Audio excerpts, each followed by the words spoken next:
Welcome to legal guide 360 your complete legal compass में आप सभी व्यूअर्स का एक बार फिर स्वागत है।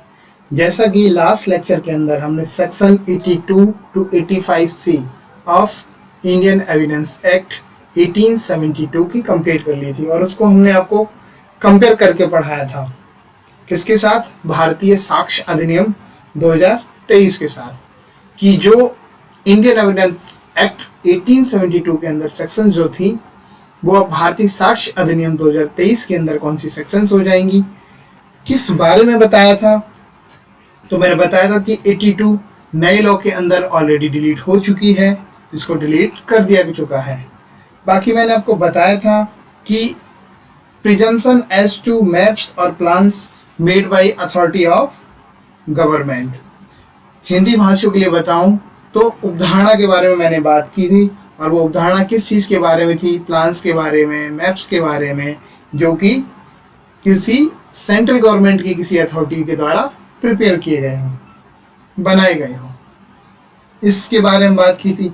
उसके आगे अगर मैं और बात करूं तो मैंने वहीं ये भी बात की थी कि मुख्तारनामों के बारे में उपधारणा क्या, हिंदी वालों के लिए अगर बताऊं, इंग्लिश वालों के लिए अगर बताऊं तो ये बात की थी मैंने presumption as to power of attorney. Power of attorney को हिंदी में बोलते हैं मुख्तारनामा। तो इन चीजों की बात मैंने लास्ट लेक्चर के अंदर की थी। आज के लेक्चर के अंदर जो हम बात करने वाले हैं वो सेक्शन हमारी 86 से स्टार्ट होती है और section 90A of Indian evidence act 1872 की बात करेंगे। बात अगर नए लॉ की करें, भारतीय साक्ष्य अधिनियम 2023 की, तो उसके अंदर हमारी ये सेक्शन 88 से लेकर 93 तक जाएंगी। इसके बारे में हम आज समझेंगे प्रिजम्पशन मतलब उपधारणा। किसके बारे में उपधारणा?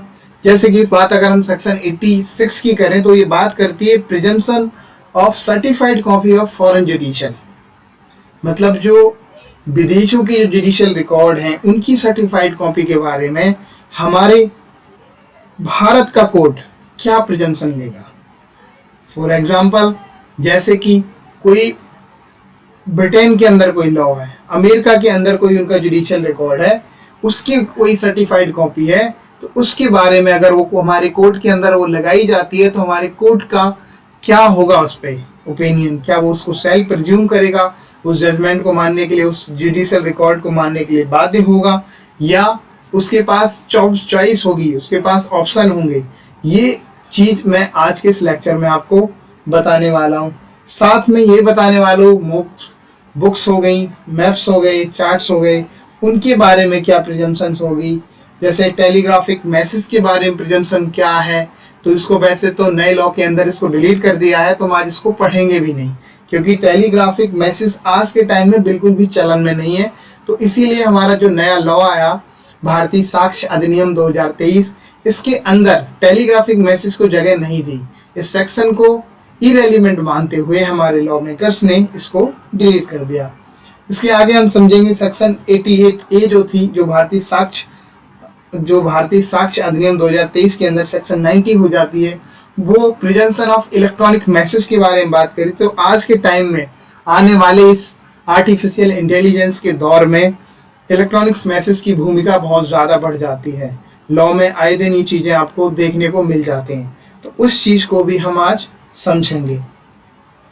अब आगे जो हम समझेंगे वो ये कि कोई डॉक्यूमेंट है, मान लो वो 30 साल से ज़्यादा पुराना हो गया है, उसके बारे में अगर कोई डॉक्यूमेंट कोई कोर्ट में इस तरह का लाया जाता है तो उसके बारे में कोर्ट क्या प्रिजम्पशन बनाएगा। ये सेक्शन हमारे भारतीय साक्ष्य अधिनियम 2023 की बात करें तो सेक्शन ये 92 है। बात अगर इंडियन एविडेंस एक्ट पुराने लॉ की करें तो ये सेक्शन 90 हुआ करती थी।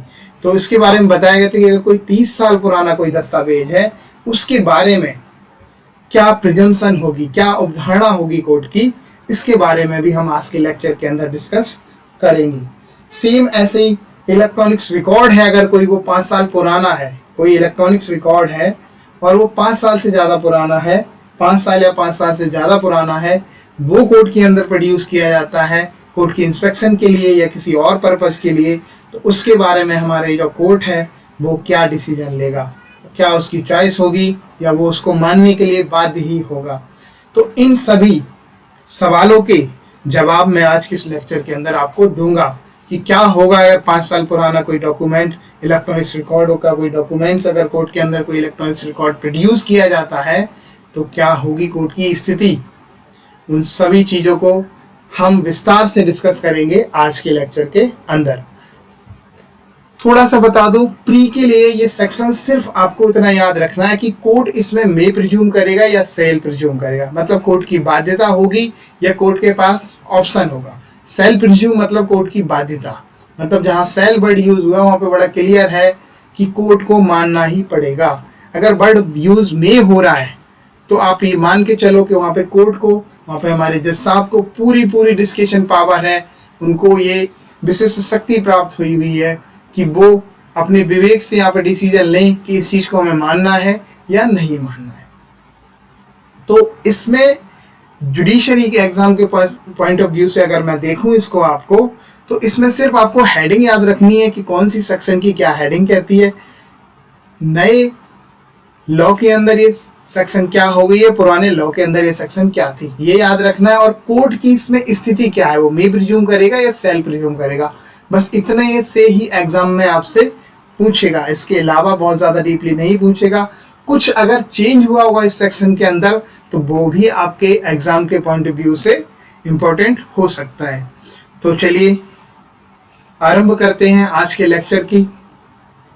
तो सबसे पहले हम बात कर लेते हैं सेक्शन 86 ऑफ पुराना law, that is Indian evidence act 1872।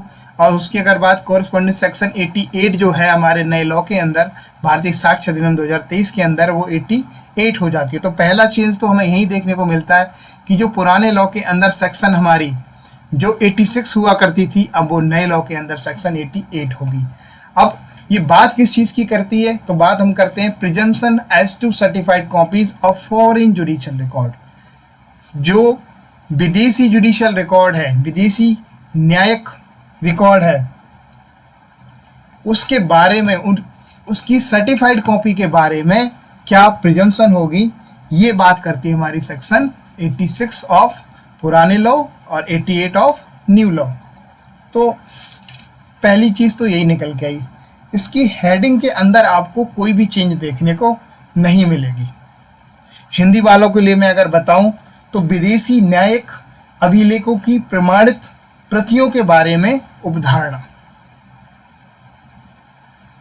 तो इसकी हेडिंग में बिल्कुल भी चेंज नहीं हुआ, ना नए लॉ के अंदर और पुराने लॉ में जो था वो तो है ही।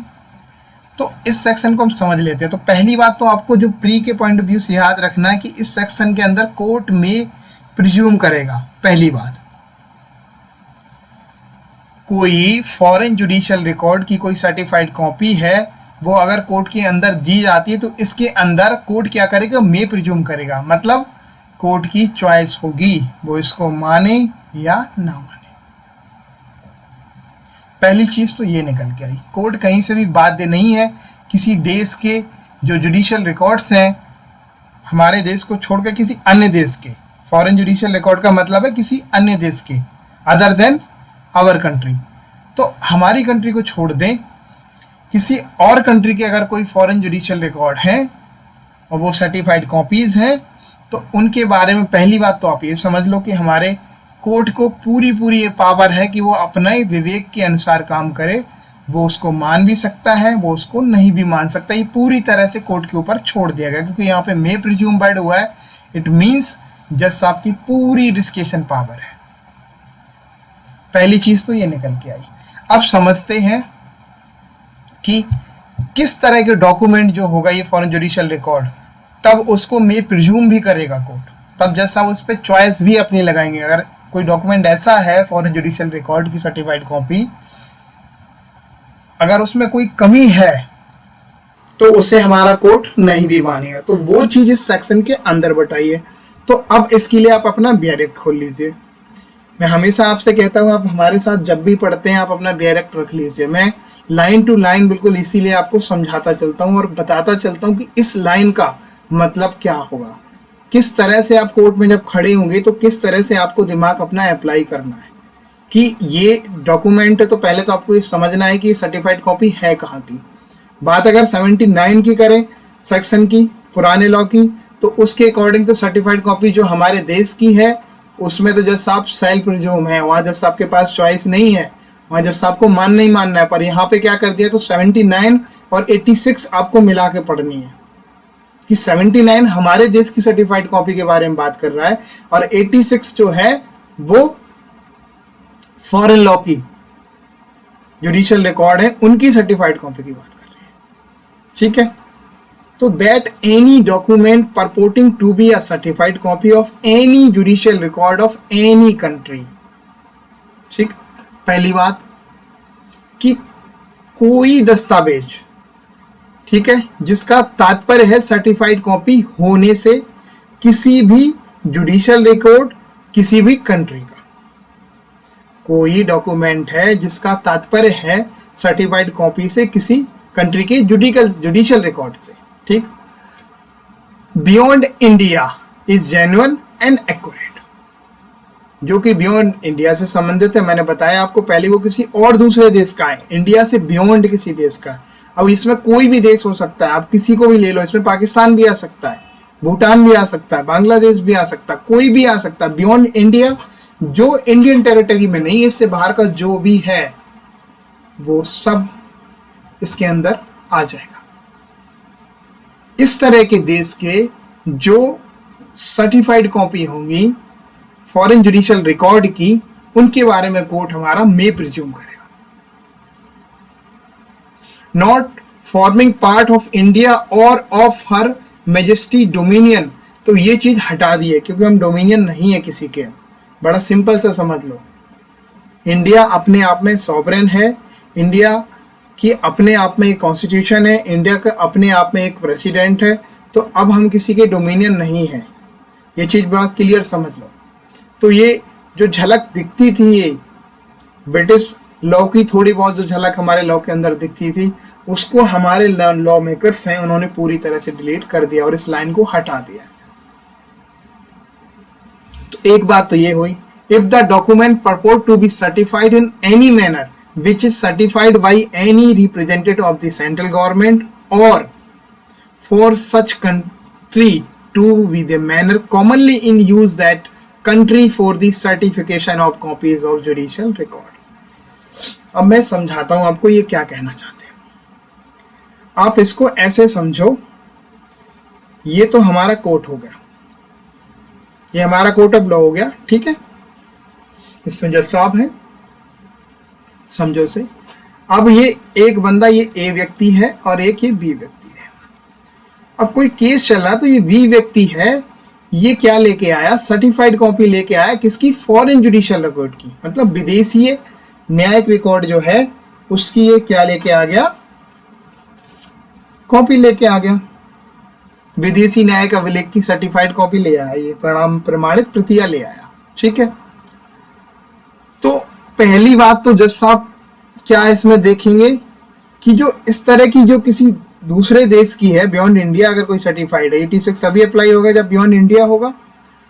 तो जो सर्टिफाइड कॉपी आई है, क्या वो उसी तरह से बनाई गई है जनरली उस देश की जो सेंट्रल गवर्नमेंट है वो कॉमनली उसको वैसे ही बनाते हो आमतौर पे। मतलब एक ऐसा है, आप एग्जांपल से समझो कि एक सर्टिफाइड कॉपी बनाने का एक प्रोसीजर हर देश के अंदर होता है कि सर्टिफाइड कॉपी कैसे बनती है।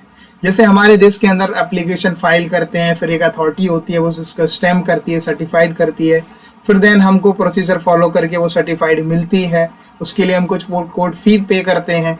सेम ऐसे ही उस कंट्री के अंदर जो रूल फॉलो हो रहा होगा, तो कोर्ट हमारा पहली चीज तो यहाँ पे यही देखेगा कि ये जो सर्टिफाइड कॉपी है, क्या उस जो प्रोसीजर एक आम तौर पर उस देश के अंदर उस तरह का जो रूल कॉमनली जो यूज होता है एक मैनर, क्या उस मैनर को फॉलो किया गया है। अगर उस मैनर को फॉलो किया गया है तो ये सर्टिफाइड कॉपी क्या है, वैलिड है, पहली बात। अब इस तरह की सर्टिफाइड के ऊपर अब दूसरा ऑप्शन जैसे आपके पास क्या आता कि वो इसको माने या ना माने, क्योंकि हमारे लॉ के अंदर 86 जो हमारा है उसके अंदर लिख दिया गया था कोर्ट में प्रिज्यूम, कोर्ट चाहे तो अवधारणा करे, ना चाहे तो ना करे। तो हमें कोर्ट के अंदर यही देखना है। तो इसमें पूरी पावर जो है वो जज साहब को दी गई है। वकील साहब को इसके अंदर क्या देखना है, सिर्फ एक चीज देखनी है कि जो सर्टिफाइड कॉपी जो बी व्यक्ति ला रहा है, अब इसमें जो ए व्यक्ति है इसके काउंसिल को ये चीज देखनी है कि ये जो सर्टिफाइड कॉपी है जो विदेशी न्यायिक अभिलेख की है, फॉरेन जुडिशियल रिकॉर्ड की है। हिंदी वासियों को बता दूं मैं, फॉरेन जुडिशियल रिकॉर्ड का मतलब होता है विदेशी न्यायिक अभिलेख। तो ये जिस प्रक्रिया से मिलनी चाहिए क्या उसी प्रक्रिया के द्वारा प्राप्त की गई है इसको, बस इस तरह का आप ऑब्जेक्शन कोर्ट के अंदर ले सकते हो। बाकी आप इस तरह का कोई ऑब्जेक्शन नहीं ले सकते हो कि जज साहब इसको माने या ना माने। कोई कमी है जो उस फॉरेन जुडिशियल रिकॉर्ड की सर्टिफाइड कॉपी में कि वो गलत तरीके से ली गई है, किसी और अदर वे से क्रिएट की गई है, तो आप उस चीज को कोर्ट के सामने रखो, उसके लिए तो कोर्ट आपकी सुनेगा। लेकिन आप कोर्ट को ये नहीं बोलोगे जज साहब किसी और देश का है तो इसके आप ऊपर आप रिलाई मत करो। वो जज साहब ये कहेंगे कि सर वो मेरी मर्जी है, मुझे इसके ऊपर रिलाई करना है या नहीं करना, मतलब मुझे मानना है या नहीं मानना है। बस इस सेक्शन के अंदर आपको इतना ही याद रखना है, इससे ज्यादा इस सेक्शन के अंदर ना आपसे पूछेगा ना ही आपको समझने की जरूरत है। सिंपल। इसका जो सब क्लॉज 2 है वो कहता है an officer who with respect to any territory और place not forming part of India और हर मैजेस्टी डोमिनियन, ये डिलीट कर दिया गया, आउटसाइड इंडिया, ठीक, इज अ पॉलिटिकल, अगर इंडिया के बाहर अगर वो पॉलिटिकल एजेंट है तो जो section 43 section 3 section subsection 43 of section 3 of the general clause act 1897 के अकॉर्डिंग जो डिफाइन है, यहाँ पर पॉलिटिकल एजेंट का मतलब वही समझा जाएगा और वो representative of the central government होगा।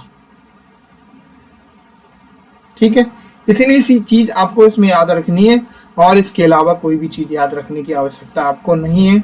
आई होप आपको सेक्शन 86 और उसकी कॉरेस्पॉन्डिंग सेक्शन 88 आपको समझ में आई। दो ही चीजें मैंने आपको बताई हैं जो मोन जहां से क्वेश्चन पे का बन सकता है, वो ये है कि सेक्शन जो 86 थी जो कि बात कर रही थी presumption as to certified copy of foreign judicial record, Hindi भाषियों के लिए बता दूं विदेशी न्यायिक अभिलेखों की प्रमाणित प्रतियों के बारे में उपधारणा। नए लॉ भारतीय साक्ष्य अधिनियम 2023 के अंदर ये सेक्शन 88 हो जाती है। इसकी हेडिंग में कोई भी चेंज नहीं है और इस सेक्शन के अंदर अगर इस तरह की कोई विदेशी न्यायिक अभिलेख की जो प्रमाणित प्रतियां हैं अगर कोर्ट के अंदर लाई जाती तो कोर्ट के अंदर कोर्ट को उसके ऊपर पूरी क्या है डिस्कशन पावर है, वो अपनी चॉइस यहाँ पे इस्तेमाल कर सकता है। इतनी चीज आपको इस सेक्शन के अंदर याद रखनी है। नेक्स्ट सेक्शन देखते हैं। नेक्स्ट सेक्शन है वो 87 है पुराने लॉ की, मतलब इंडियन एविडेंस एक्ट 1872 की। नए लॉ के अंदर ये सेक्शन 89 हो जाएगी। तो पहली बात तो ये जो सेक्शन 87 थी वो अब नए लॉ के अंदर 89 हो जाएगी।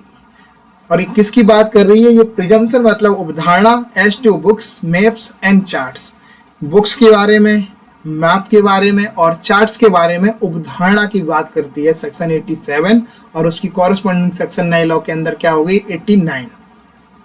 ठीक, तो पुस्तकों, मानचित्रों और चार्टों के बारे में उपधारणा इस सेक्शन के अंदर हम समझ लेते हैं। तो यहाँ पर भी अगर कोई बुक्स या मैप्स या कोई चार्ट्स अगर आता है कोर्ट के पास, ठीक, तो उसके बारे में क्या उपधारणा करेगा कोर्ट, तो यहाँ पे भी कोर्ट को चॉइस दे दी है। मे प्रिज्यूम वर्ड यूज करा गया था, कोर्ट मे प्रिज्यूम, मतलब यहाँ पर भी जज साहब की क्या है इच्छा है, वो माने या ना माने। इस तरह की कोई बुक्स है जिसके अंदर कोई केस से संबंधित कोई चीज लिखी है, कोई चीज ऐसी है वो रेलिवेंट है, या कोई मैप्स है उससे कोई ऐसी चीज निकल रही है, कोई फैक्ट जैसे उसके लिए रेलिवेंट हो रहा है, कोई चार्ट्स है उससे कोई ऐसी चीज निकल रही है जो उस केस के अंदर कोई फैक्ट में रेलिवेंट हो रही हो, तो इसके लिए अगर कोई उपधारणा कोर्ट को बनानी है तो कोर्ट की इच्छा है वो चाहे तो बनाए चाहे ना बनाए। पहली चीज आप ये समझो that any book to which it may refer to information on matter of public और जनरल, जिसके अंदर कोई इंफॉर्मेशन हो किसके लिए, मैटर ऑफ पब्लिक और जनरल इंटरेस्ट, किसी पब्लिक मैटर के लिए और कोई सामान्य उसके अंदर इंटरेस्ट हो उसके बारे में।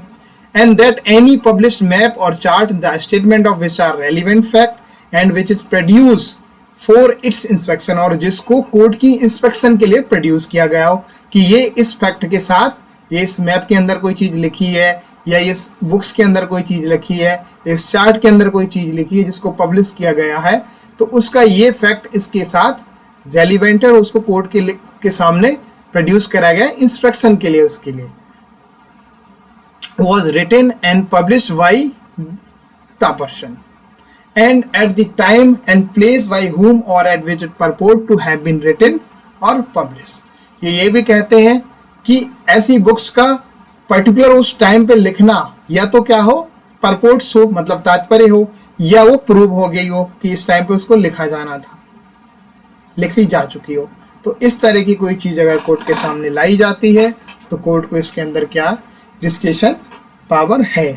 अगर हिंदी भाषियों को मैं बताऊं तो आप ऐसे समझो, न्यायालय यह उपधारित कर सकेगा कि कोई पुस्तक जिसे वह लोक या साधारण हित संबंधी शर्तों की जानकारी के लिए देखे और कोई प्रकाशित मानचित्र या चार्ट जिसके कथन सुसंगत तथ्य हैं और जो उसके निरीक्षणार्थ पेश किया गया है उस व्यक्ति द्वारा तथा उस समय और उस स्थान पर लिखा गया और प्रकाशित किया गया है, जिसके द्वारा मतलब उस व्यक्ति के द्वारा जिस समय या जिस स्थान पर उसका लिखा जाना या प्रकाशित होना तात्पर्य है।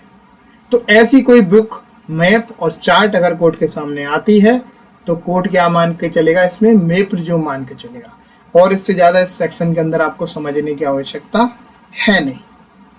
बस ये पूछ सकता है कि सेक्शन 87 जो अब नए लॉ में भारतीय साक्ष्य अधिनियम 2023 के अंदर 89 हो गई है, जो बात करती है presumption as to books, map and charts, उसके बारे में कोर्ट क्या सेल प्रिज्यूम करेगा या मे प्रिज्यूम करेगा?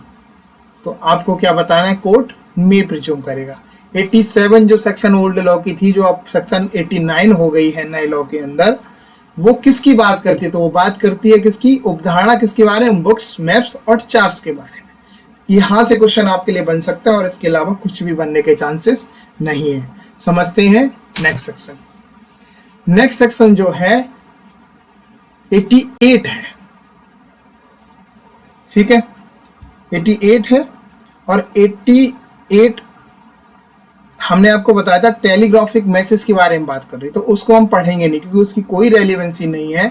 अब अगर आपको याद रखना है पुराने लॉ में तो सिर्फ इतना समझ लो कि 88 टेलीग्राफिक मैसेज की बात करती है, क्योंकि टेलीग्राफ उस टाइम यूज होते थे पहले, अब नहीं यूज हो रहे हैं, तो उसकी कोई रेलिवेंसी है नहीं।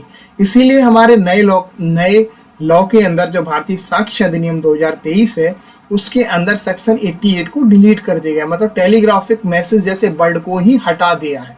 तो अब हमें इसको पढ़ने की भी आवश्यकता नहीं, पर हाँ आप अपने लर्न के लिए थोड़ा याद रख सकते हैं कि सेक्शन 88 किसके बारे में बात करती थी पुराने लॉ की, तो टेलीग्राफिक मैसेज के बारे में बात कर रही थी। बस आपको इतना याद रखना, इससे ज्यादा उसको याद रखने की आवश्यकता नहीं है। Now come to section 88A। तो पहला चेंज ये कि जो सेक्शन 88A है वो अब सेक्शन 90 हो गई है हमारे नए लॉ के अंदर। तो पहली बात आपके लिए ये इंपॉर्टेंट, ठीक।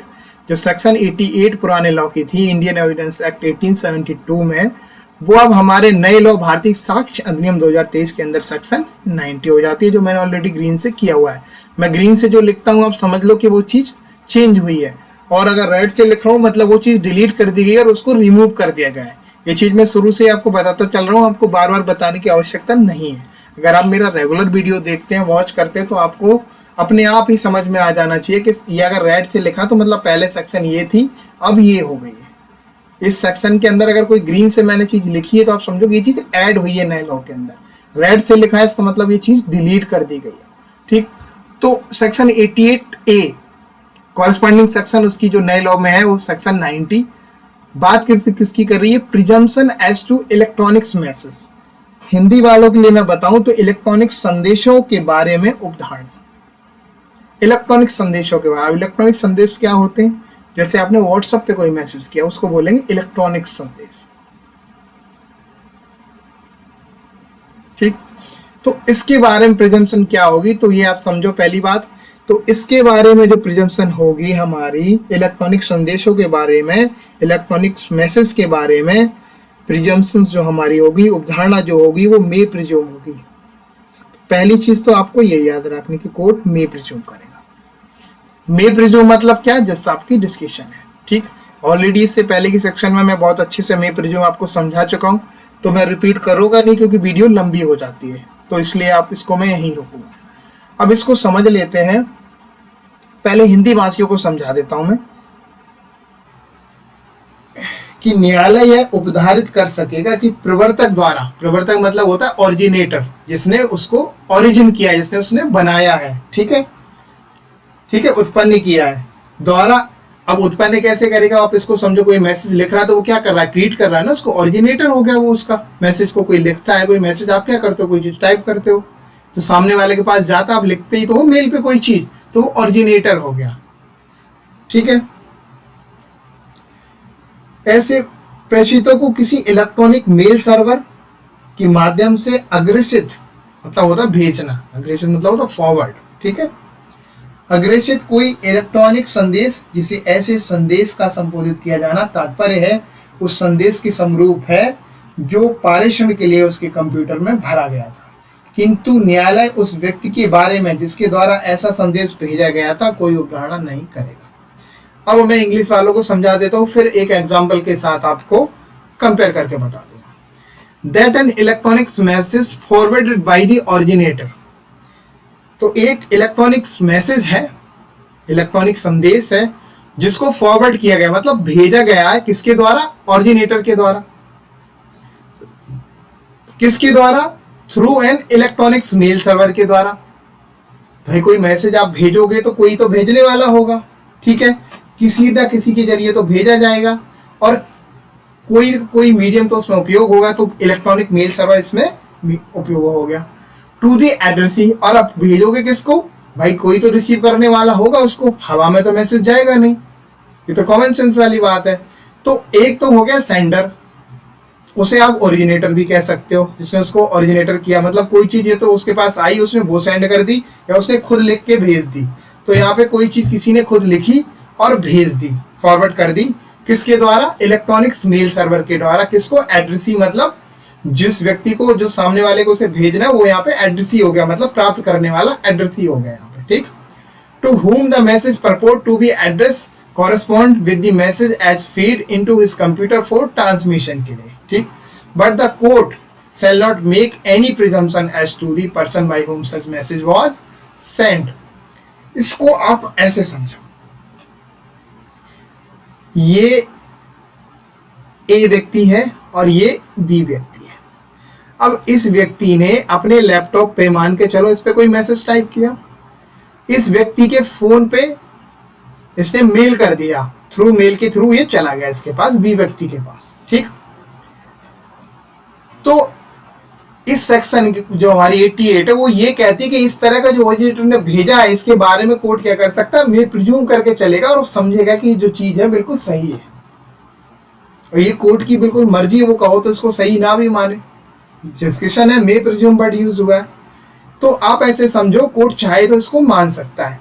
अब उसने ये कह दिया दूसरी बात कि ये बात तो ठीक है कि इस लैपटॉप से ए व्यक्ति ने भेजा बी को, ये बात तो ठीक है, ये ओरिजिनेटर है, इसने कोई चीज क्रिएट करी और भेज दी थ्रू मेल या व्हाट्सएप, जो भी व्हाटएवर, कोई भी हो सकता है वो server, mail server, electronic means इसके मोबाइल पे भेज दे, लैपटॉप पे भेज दे, किसी पे भी भेज दे, कोई भी उस पे भेज सकता है इलेक्ट्रॉनिक संदेश। तो हमारी सेक्शन ये कहती है कि इसके बारे में तो मे प्रिज्यूम है, पर ये जो ए व्यक्ति है, किसने ये मैसेज भेजा है, अब इसको बहुत टेक्निकल चीज है, उसको ध्यान से समझना है। जो ए व्यक्ति है जो भेज रहा है, इसके बारे में मैं प्रिज्यूम नहीं करता हूं, मैं प्रिज्यूम भी नहीं करता हूं, इसके बारे में जैसे आपको चॉइस भी नहीं है, मतलब इसके बारे में तो बात की ही नहीं जाएगी कोर्ट के अंदर कि भाई साहब ये तो जनरली इसका लैपटॉप है तो इसी ने भेजा होगा, ऐसा नहीं है। हो सकता है उसका लैपटॉप यूज करके किसी और ने भेज दिया हो। तो लॉ मेकर्स की यहाँ पे कितनी क्लियर इंटेंशन है कि मैं ये तो मान लूं कि हाँ ये मैसेज भेजा गया है, ये जेन्युइन है, ठीक है, इसके बारे में जैसा आप कहते हैं कि मैं प्रिजम्पशन कर लेता हूँ, मैं उपधारणा कर लेता हूँ, मैं मान लेता हूँ इसको। लेकिन जज साहब साथ में ये भी कह देते इस लॉ के अंदर, इस लॉ ने ये भी कह दिया और बता दिया जज साहब को कि भाई साहब किसने भेजा है इसके बारे में आप प्रिजम्पशन मत बनाओ अपनी कोई भी, कि भाई अब सपोज करो अगर ये चीज नहीं लिखते तो जज साहब के सामने वकील साहब कहते कि सर लैपटॉप इनका है तो इन्होंने ही भेजा होगा, तो कोर्ट कहता है यार हाँ हो सकता है इन्होंने ही भेजा, तो कोर्ट प्रिज्यूम कर लेता। तो इसलिए यहाँ कोर्ट के भी हाथ काट लिए जज साहब के भी कि नहीं, आप नहीं सोचना इसके बारे में, इस चीज को तो प्रूव कराना ही है आपको, आप इसको मान के नहीं चलोगे, वो खुद प्रूव करे कि भाई उसने ही भेजा है। इस सेक्शन के अंदर सिर्फ इतना आपको याद रखना है और इससे ज्यादा आपको पढ़ने की जरूरत है नहीं। एक्सप्लेनेशन इसका जो था वो डिलीट कर दिया गया है, ठीक है, कि ऑरिजिनेटर की जो डेफिनेशन क्या होगी वो Z of sub section 1 of section 2 of the information technology act के अकॉर्डिंग ही होगी, तो वो आप देख लेना है इसको। इस सेक्शन के अंदर यही है कि कोई मैसेज भेजा गया है, इस मीन से भेजा जा रहा है भाई सर्वर, और जिस द्वारा व्यक्ति को भेजा जा रहा, इसके बारे में तो प्रिजम्पशन ओके है कि हाँ भाई ये मैसेज भेजा गया। पहली बात, किसने भेजा है उसके बारे में प्रिजम्पशन भैया नहीं है। कोर्ट ये कहता है कि भाई इस तरह के कोई प्रिजम्पशन कोर्ट नहीं बनाएगा। लॉ मेकर्स ने बड़ा क्लियर यहाँ पे जज साहब को रोक दिया, कोर्ट को रोक दिया कि भाई साहब किसने भेजा है इसके बारे में आप कोई प्रिजम्पशन नहीं बनाओगे। बड़ा सिंपल सा, ठीक है। तो ये तो हो गई हमारी सेक्शन 88। और नए लॉ की अगर बात करें तो सेक्शन 90 जो बात कर रही थी उदाहरण किसके बारे में, इलेक्ट्रॉनिक संदेशों के बारे में, इलेक्ट्रॉनिक मैसेजेस के बारे में, ठीक है। नेक्स्ट सेक्शन जो हमारी है सेक्शन 89 और नए लॉ के अंदर ये सेक्शन क्या हो जाएगी, सेक्शन 91, ठीक।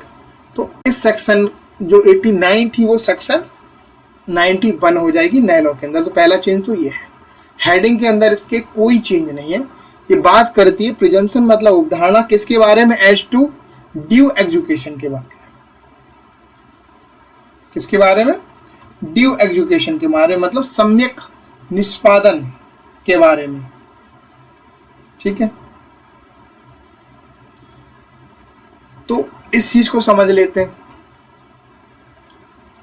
तो इस चीज के अंदर कोर्ट क्या करेगा, सेल प्रिज्यूम करेगा। तो अभी तक हम क्या पढ़ रहे थे, मे प्रिज्यूम, पहली बार वर्ड यूज हो रहा है, पहले भी हम सेल प्रिज्यूम पढ़ चुके हैं, पर अभी 2-3 सेक्शंस के बाद पहली बार आपको देखने को मिल रहा है कि ड्यू एग्जीक्यूशन और ईटीसी की अगर बात हो और इस तरह का कोई डॉक्यूमेंट जिसको प्रोड्यूस करने की बात की गई और उसे प्रोड्यूस ना किया गया हो नोटिस के बावजूद भी, तो ऐसी स्थिति में कोर्ट क्या करेगा, सेल प्रिज्यूम करेगा। मतलब बाध्य है वो, अगर इस तरह का कोई डॉक्यूमेंट आ गया वो नहीं कहेगा कि आप प्रूव करो, जिसने वो डॉक्यूमेंट दिया है वो मान लेगा कि हाँ प्रूव है। अभी सामने वाले की भाई समस्या है वो डिस्प्रूव करे इसको, उसके लिए सबूत लाए कि भाई ये चीज गलत है, ये डॉक्यूमेंट गलत बना हुआ है, वो कोर्ट के आगे जाके पेश करे, ठीक है। तो द कोर्ट सेल प्रिज्यूम, तो इस सेक्शन के अंदर आपको क्या याद रखना कि कोर्ट यहाँ पे बात कर रहा है सेल प्रिज्यूम की, मतलब जैसे आपकी बाध्यता है, ठीक है। और मैंने ये अच्छे से समझा दिया सेल प्रिज्यूम का मतलब क्या है। अब मेरे पीछे के लेक्चर्स देखोगे आपको बहुत अच्छे से समझ में आ जाएगा। सेल प्रिज्यूम का मतलब ये बिल्कुल नहीं है कि जो चीज आपने कोर्ट में दे दी उसी के बिहाफ पे कोर्ट डिसीजन दे देगा। बिल्कुल सामने वाली पार्टी को मौका मिलता है इसको डिस्प्रूव करने का। बड़ा सिंपल समझ लो, दैट एवरी डॉक्यूमेंट, प्रत्येक दस्तावेज जिसको कॉल किया गया है, ठीक है, प्रोड्यूस करने के लिए, और वो नोटिस के बाद भी प्रोड्यूस नहीं किया गया है, जो कि अटैच्ड था, स्टैम्प्ड था एंड एग्जीक्यूटेड था, निष्पादित था in the manner required by law, जिस भी जो लॉ रिक्वायर करता हो ऐसी चीज के लिए और वो उस चीज को फुलफिल करता हो, ऐसा डॉक्यूमेंट प्रोड्यूस नहीं किया गया है, तब भी इसके बारे में कोर्ट सेल प्रिज्यूम करेगा। एग्जाम्पल से समझ आते हैं आपको। जैसे सपोज करो कोई डॉक्यूमेंट है ये, अब हमारा लॉ ये कहता है कि इसको अटेस्टेड करा जाएगा एटलीस्ट 2 विटनेसेस से, सपोज करो, या इसको स्टैम्प्ड किया जाएगा इस मोहर के साथ, या इसका एग्जीक्यूशन मतलब निष्पादन किया जाएगा इस प्रोसेस के द्वारा। ये हमारे लॉ पे रिक्वायर है। और इस तरह की जो रिक्वायर है, अगर इस तरह की रिक्वायर ये डॉक्यूमेंट पूरी फिलफिल करता है और इस डॉक्यूमेंट को कोर्ट ने प्रोड्यूस करने के लिए नोटिस भी किया था और पर ये डॉक्यूमेंट कोर्ट में प्रोड्यूस नहीं किया, तो कोर्ट ऐसा मान के चलेगा, सेल प्रिज्यूम मान के चलेगा कि डॉक्यूमेंट सही है, अगर वो ये लॉ की जो रिक्वायरमेंट है इनको फिलफिल करता है तो। सेम वही वाली बात है, पर इसका मतलब ये बिल्कुल नहीं है कि जज साहब इसी के ऊपर रिलाई कर लेंगे। सामने वाले व्यक्ति को पूरा खुली छूट है इसको डिस्प्रूव करने की, मतलब इसको डिस्प्रूव करने की।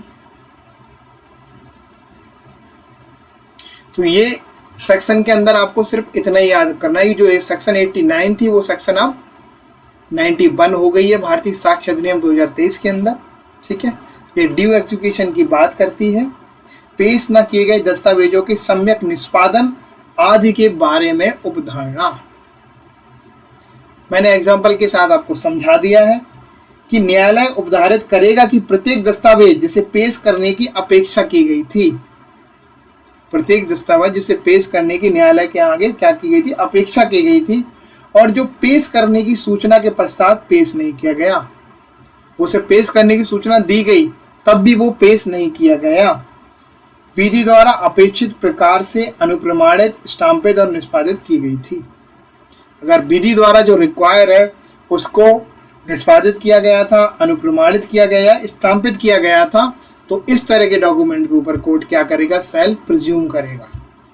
बस आपको इतनी सी बात याद रखनी है, बहुत ज़्यादा इन सेक्शंस के अंदर दिमाग आपको नहीं लगाना है, आपको ऊपर ऊपर से पढ़ के निकल जाना है इन सेक्शंस को, और समझ लेना एक बार कि ये क्या रही है। बस पहले क्या सेक्शन थी, अब क्या सेक्शन है, कोर्ट इसमें क्या करेगा, सेल्फ प्रिज्यूम करेगा, मे प्रिज्यूम करेगा, बस बात खत्म। नेक्स्ट सेक्शन जो हमारी है वो सेक्शन 90 है, और उसकी कॉरेस्पॉन्डिंग सेक्शन नए लॉ के अंदर सेक्शन 92 हो जाती है। तो पहला चेंज तो ये सेक्शन जो 90 है वो सेक्शन नए लॉ के अंदर अब सेक्शन 92 होगा। पहली बात आपको ये याद रखनी है।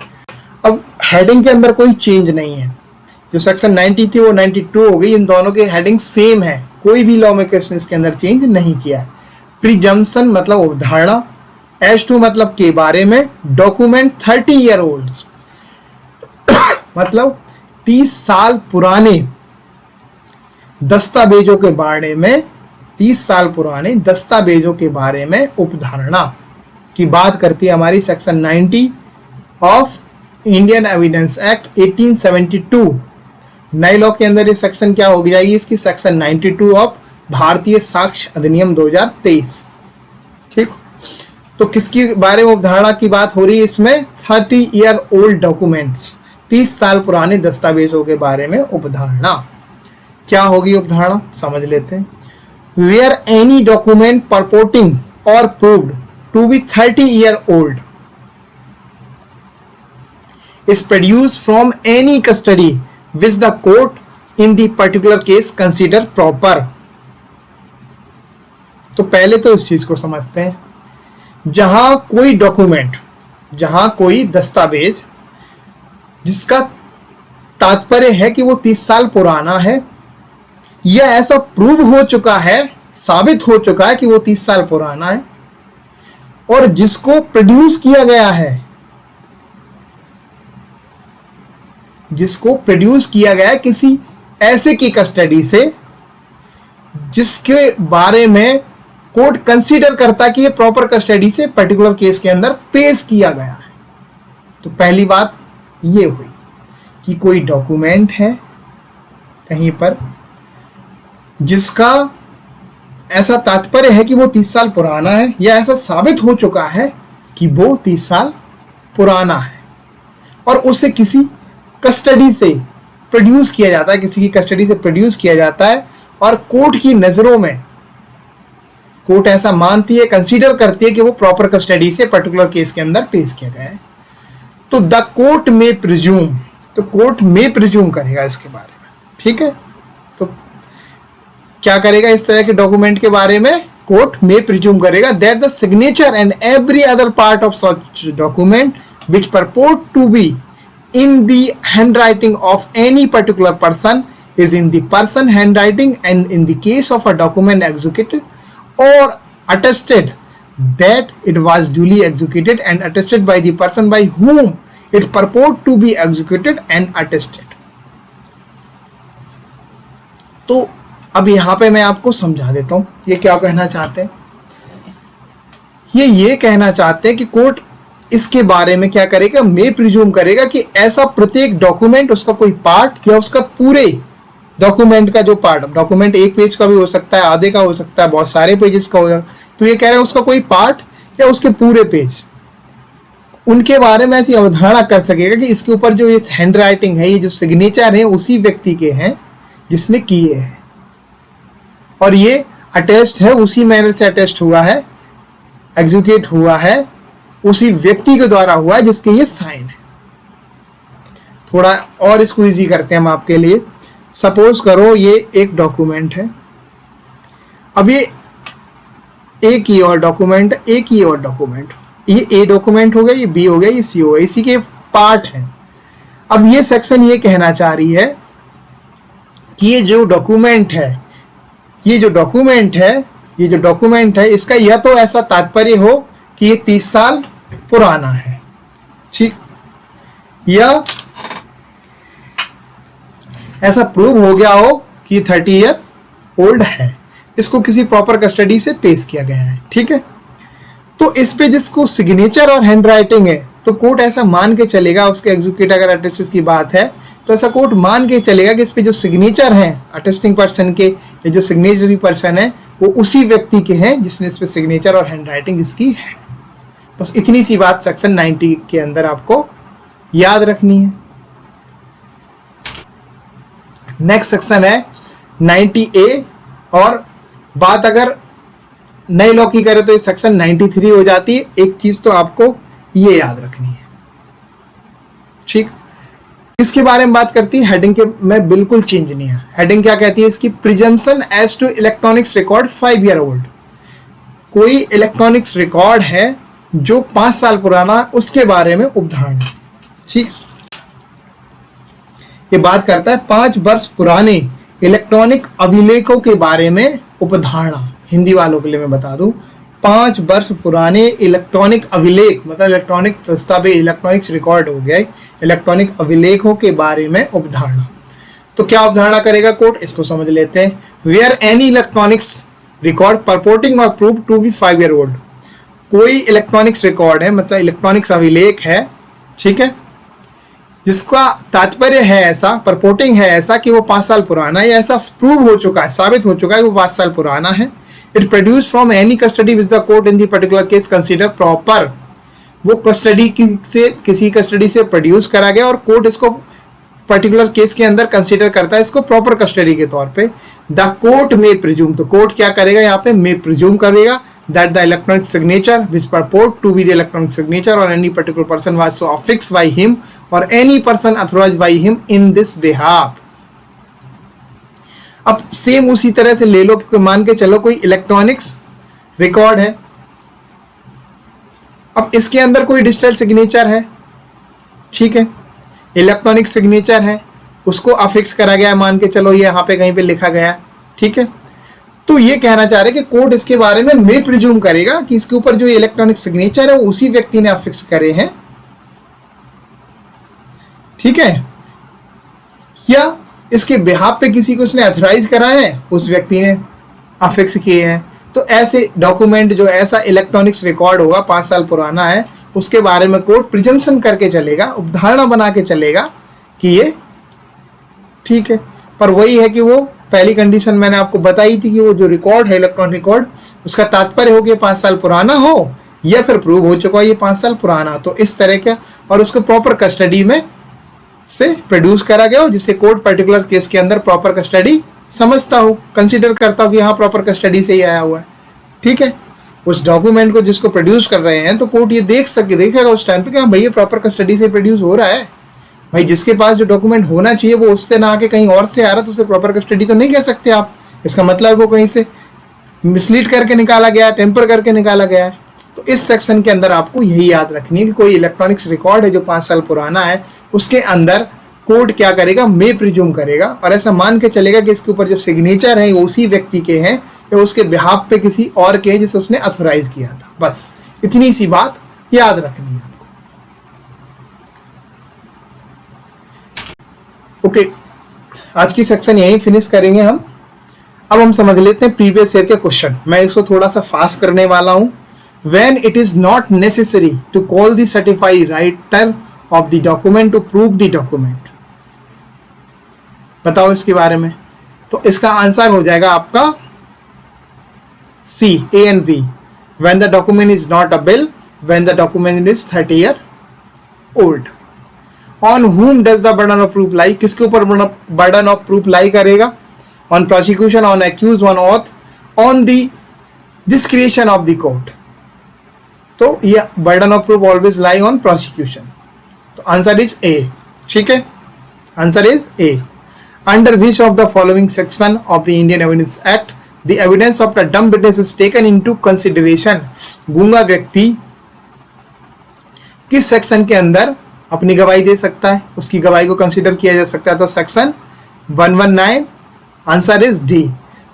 When can leading question be asked? Leading question कब पूछे जा सकते हैं? तो क्रॉस एग्जामिनेशन में केवल. रेलिवेंट सेक्शन 142, 143 आपको याद रखनी है. Next question, give the correct answer. All the admissions are confession but all the confession are not admissions. That statement is correct, that statement is wrong. मतलब ये कथन गलत है, ये कथन सही है. ये कहना चाहते हैं कि सभी जो एडमिशंस हैं वो कन्फेशन है, बट सभी कन्फेशन एडमिशन नहीं हो सकती. तो ये बिल्कुल गलत कह रहे हैं. कन्फेशन सभी एडमिशन हो ये बिल्कुल जरूरी नहीं है. तो answer is B, the statement is incorrect. Mark the correct statement. The doctrine of estoppel is apply only in civil matter. Doctrine of estoppel के सिविल पे अप्लाई होता है केवल. The doctrine of estoppel is apply only in criminal matter. तो answer is B. Under which of the following section of the Indian evidence act the previous judgment are relevant to bar a second suit और trial? बताओ.